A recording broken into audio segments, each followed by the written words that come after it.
तो बच्चों, आप कैसे हैं? उम्मीद है आप अच्छे होंगे और अपने घरों में अच्छे से ऑनलाइन कक्षाओं में पढ़ाई कर रहे होंगे। तो एक बार पुनः आपका मेरे YouTube चैनल विज्ञान हर घर बने पाठशाला में बहुत बहुत स्वागत है। बच्चों, पिछले वीडियो में हमने बल के बारे में पढ़ा था कि संपर्क और असंपर्क बल क्या होते हैं। तो संपर्क बल के अंदर हमने पेशीय बल और घर्षण बल पढ़ा था। उसके बाद हमने पढ़ा था असंपर्क बल। तो असंपर्क बल जो दो वस्तुओं के बीच में संपर्क लाना जरूरी नहीं होता, उसके बिना भी बल लगाया जा सकता है, वो असंपर्क बल होता है। उसके अंदर हमने पढ़ा था चुंबकीय बल। अब दूसरा बल पढ़ेंगे हम, स्थिर वैद्युत बल।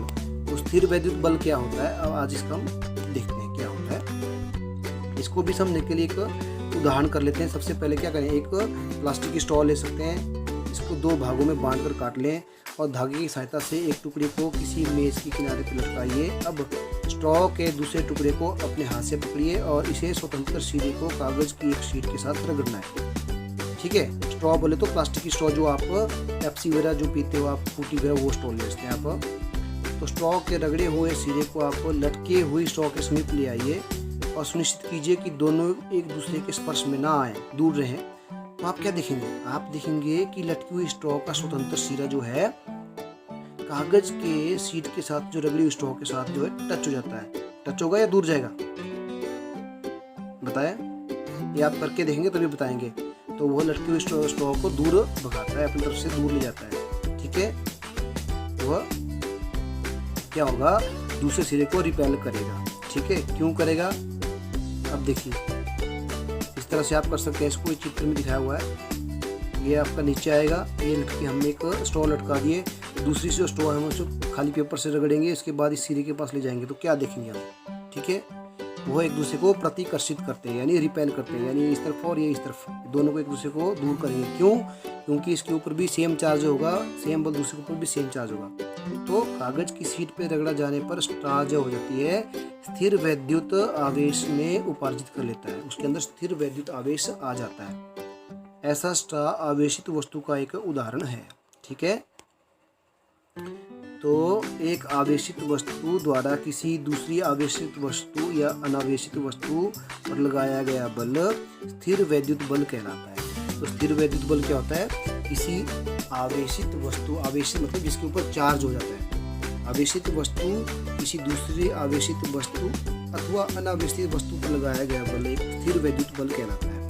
और वस्तुओं के संपर्क में ना होने पर भी यह बल कार्य करता है, इसलिए इसको स्थिर वैद्युत बल असंपर्क बल का उदाहरण माना जा सकता है। देखिए, इसका एक और उदाहरण बताता हूँ बच्चों।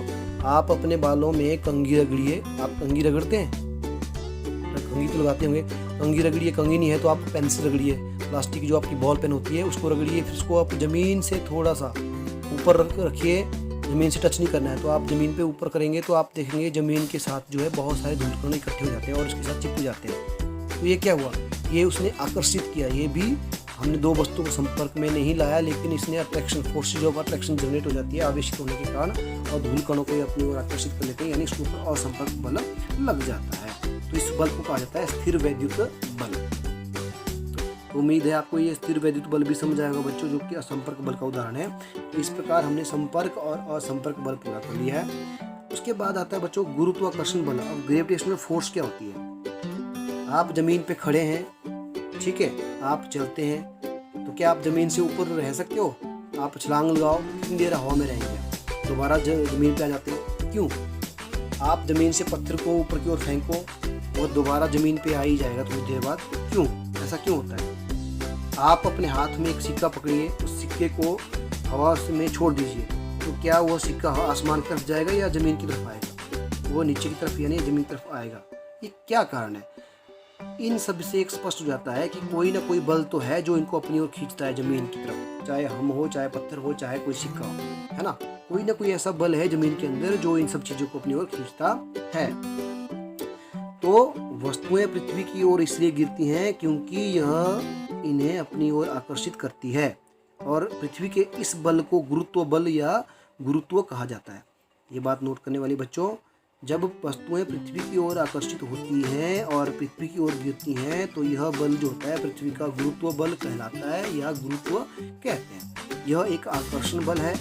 गुरुत्व बल प्रत्येक वस्तु पर लगता है। गुरुत्व बल हम सबने पहले हर समय बगैर हमारी जानकारी के लगा रहता है। अगर गुरुत्व बल ना हो तो हम जमीन पे रुक नहीं सकते, कोई वस्तु ना, हमारा घर ना, हम ना, गाड़ी, कुछ भी सब हवा में लटक जाएंगे गुरुत्व बल ना हो। नदी नाले पानी भी हवा से ऊपर तरफ बढ़ेगा, टैप से पानी नीचे आता है वो उल्टा ऊपर की तरफ जाएगा अगर गुरुत्व बल ना हो। ठीक है, तो गुरुत्व बल बहुत जरूरी है, इसको गुरुत्व बल कहा जाता है। उसके बाद है बेटा दाब। अब दाब क्या होता है? कक्षा 7 में आपने चैप्टर तूफान एवं चक्रवात पढ़ाया था, मैंने आपको पिछले साल, वो भी आपने पढ़ा होगा। तो आपने उसमें क्या सीखा था कि पवन एवं चक्रवात वायु दाब के अंतर के कारण उत्पन्न होते हैं। तो क्या दाब तथा बल में कोई संबंध है? अभी हमने ये पता लगाना है इस चैप्टर में, इस टॉपिक में। तो किसी लकड़ी के तख्ते पर एक कील को ठोकने का प्रयास कीजिए। ठीक है, क्या आप सफल हो पाते हैं? क्या आप कील के नुकीले सिरे को ठोक सकते हैं? अब आप कील के नुकीले सिरे को ऊपर की तरफ करिए और मोटा सिरा टेबल की तरफ। आप नुकीले सिरे पर मारिए तो क्या आप उसको ठोक सकते हो नीचे टेबल पे? इसका बात पूछूंगा आपसे। सब्जियों को किसी कुंठित बोले तो ब्लंट, जिसको तेज नहीं हो, तथा एक तीखे चाकू से काटने का प्रयास कीजिए।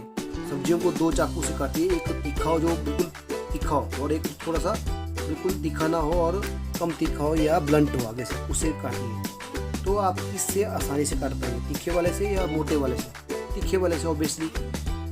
ऐसा क्यों होता है? ऐसा जिस क्षेत्र पर बल लगाया जाता है ना, वो उस क्षेत्र के ऊपर डिपेंड करता है। तो इससे क्या सिद्ध होता है? इससे यह सिद्ध होता है कि किसी पृष्ठ के प्रति एकांक क्षेत्र पर लगने वाले बल को हम दाब कहते हैं। देखिए, जब किसी क्षेत्र पर हम बल लगाते हैं किसी पृष्ठ के ऊपर, तो उस पृष्ठ पे, जितने पृष्ठ पे बल लग रहा है, उस पृष्ठ के एकांक क्षेत्रफल को हम क्या कहते हैं? दाब। तो दाब की परिभाषा होगी ये। अब दाब क्या हुआ? बल बटा लगने वाला बल बटा उस बल को द्वारा लिया गया क्षेत्रफल उस जगह का।